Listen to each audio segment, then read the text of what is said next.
Welcome back to part 3 of my 4-part Clever series. I'm Sarah with the Adventure Squad, and today I'm going to be teaching you guys how to play Clever Cubed. Now in part 1 of this series, That's Pretty Clever, I did go over in depth on how to take your turn and all aspects of the Clever game. Now the nice thing is that once you know how to play one game, you pretty much know how to play them all in terms of basic gameplay and how to take your turn.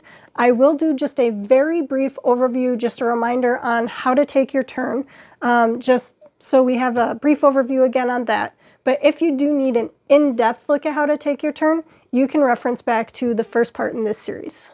After that, we'll get into the score sheet, where we talk about the different colored areas and how to use our dice in those areas. So with that, let's jump on in. As with all games in the Clever series, there's virtually no setup.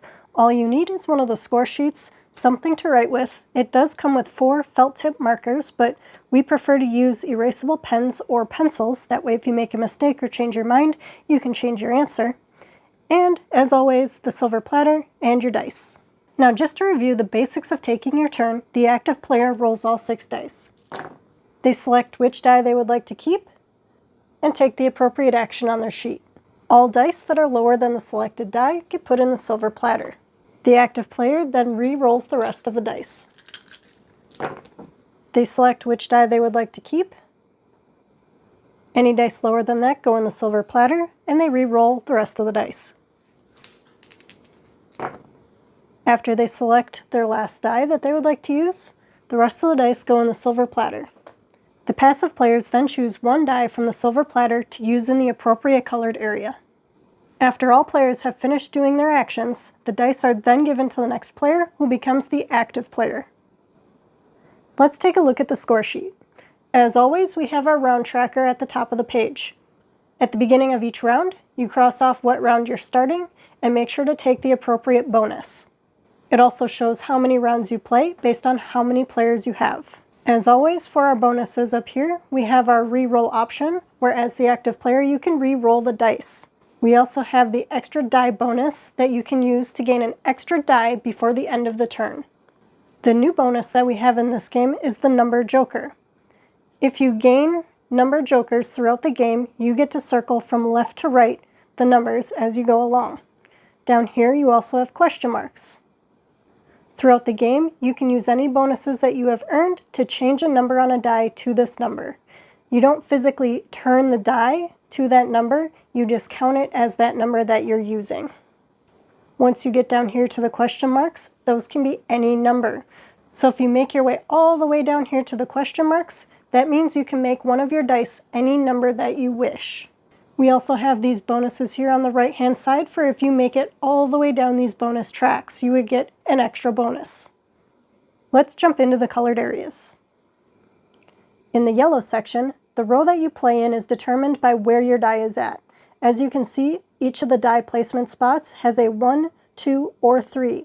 That corresponds with the rows in the yellow section, 1, 2, and 3. So, for instance, if your die is the first die that you select, you would be crossing off the 5 in the first row. If it was the second die that you selected, you would cross off the number in the second row. Same with the third. If it's in the third die slot, you would cross off the number in the third row. As the active player, you can cross off either white or gray boxes, but as the passive player, if you choose the white or yellow die to use in this section, you must cross off the gray spaces. So the only spaces that you can cross off as a passive player are the gray spaces, unless you use an extra die.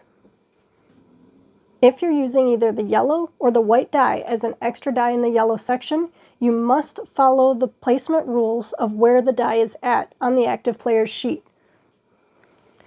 For instance, if the 1 was in this third row here, if you're using an extra die as the passive player, you must still use the 1 in the third row. In order to get any of the bonuses, you must cross off the number above and below the bonus to gain that bonus. You can see the final scoring up on top. You go by each row and count how many numbers you have crossed off in each row. That is how many points you would get. So if we had 2 X's in each row, we would get 6, 12, 18 points for the yellow section. Next, let's look at the turquoise section. As always, we can use the turquoise or the white die in the colored area. So if we happen to roll 2 4s that we choose, and then on our last one, we pick the turquoise 4, the special rule for the turquoise area is that if there are any dice matching the value of the turquoise or the white die, whichever one we're using in the turquoise area, you get to mark off that many X's in the turquoise area. Here I have 3 4s, so I would get to mark off 3 4s in the turquoise area. Now, let's say we pick the turquoise 4, but our other numbers do not match. I would only get to cross off one number 4 in the turquoise area. You can mark off any 4 that you want in this column. However, the only time you get bonuses is when you fill in an entire row or column of the turquoise boxes. So if you're able to mark off each box in a turquoise row or column, you would get the corresponding bonus. The white numbers do not count towards your bonuses, they just give you more points at the end of the game. Just like the yellow section, we add up each row in the turquoise section, and how many X's we had in them corresponds to how many points we get. So again, if we have 2 X's in this first row, that would be worth 3 points. You just add up each row and the amount of points you got, and that is going to be your score for the turquoise section. Next, let's take a look at the dark blue section. As you can see, we have a 7 in the middle of our row here. We are going to be filling in blanks to the left and to the right of this 7. To the left, we are subtracting 1, and to the right, we are adding 1. Now you can always put a 7 in a box, either to the left or right. 7 is going to be like a neutral number, and then you can continue down the line. So we could have a 7 here, or we could have an 8. If we had an 8 here, we could have a 9 in the next box, or a 7. However, if you put a 7 here, you would then need to start your run over. So the next number would either have to be a 7 or an 8, and so on. Now, one of the bonuses for this row is that if you are able to write in a 10, 11, 12, or a 2, 3, 4, meaning you're able to get your run far enough to be able to write in these numbers, you get an extra 4 points for each one of those numbers you're able to write. You can see the bonuses down here at the bottom below the boxes. Once you fill in a box with a bonus below it, you get that bonus. To score this section, you just look at how far along on each side you got, and that is how many points you would have. So let's say we made it all the way to the left here for 22 points, and say we only made it to the second one over here on the right. That would be 6 points. So that would give us 28 points for this section. Next, we can look at the brown row. In this row, we are working our way from left to right and trying not to skip too many numbers. If you skip a number, you can't go back and cross it off later on. So let's say we can't get a 1, so we decide to cross off the 5. You can't come back later and cross off that 1. It's no longer available. To get the bonuses, you need to be able to cross off the number to the left and right of each bonus. So let's say we're able to cross off this 5 and 3. We would then get a bonus of placing a number in the pink row. For scoring the brown row, you count up how many numbers you were able to cross off on the track, and that is how many points you would get. If you crossed off 4 numbers, you would get 14 points. If you crossed off 8 numbers, you would get 44 points. Again, you don't have to cross off every single number in this line. However, once you skip over a number and you cross off a number to the right, you can no longer go back and get that number. Lastly, let's take a look at the pink section. As you can see, in each box there is a half in the white section of the box. Above it, there are ×1, ×2, further along there's ×3. You will have to make a decision on if you want more points, so you can take the value of the die that you're using in this section and multiply it by any multipliers, and that's how many points you would get. Or you can take half the value of the die that you're using and get the bonus below. So you're balancing whether you want more points or if you want these bonuses. For scoring the pink section, you're going to be adding up all the numbers that you have written in the white boxes here.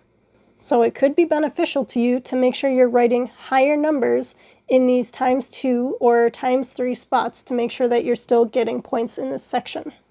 As you can see, in this first white box here, there is a half in it, and no bonus and no point bonus. So the first die that you use in the pink section is automatically going to be half the number of the value of the die. So if you're using a 6 down here in the first box, you're going to have to write a 3. If you're using a 5, you would have to write a 3 because it's half rounded up. The hardest part as you go along is just determining if you want more points or if you want the bonus. You cannot take more points and the bonus. So if I have a 6 here, I wouldn't be able to take 12 points and the bonus. I have to decide if I want the bonus or the points. For final scoring, we just flip over our paper and add up the points that we had in each colored area and write them down. Once again, we're collecting foxes, and you count up how many foxes you had times the smallest points that you had in one of your colored sections. So for this one, it was the pink area where I had 23 points, so it would be 4 times 23. You just add all of those together, and that is your final score. As always, the rules include an option for playing solo.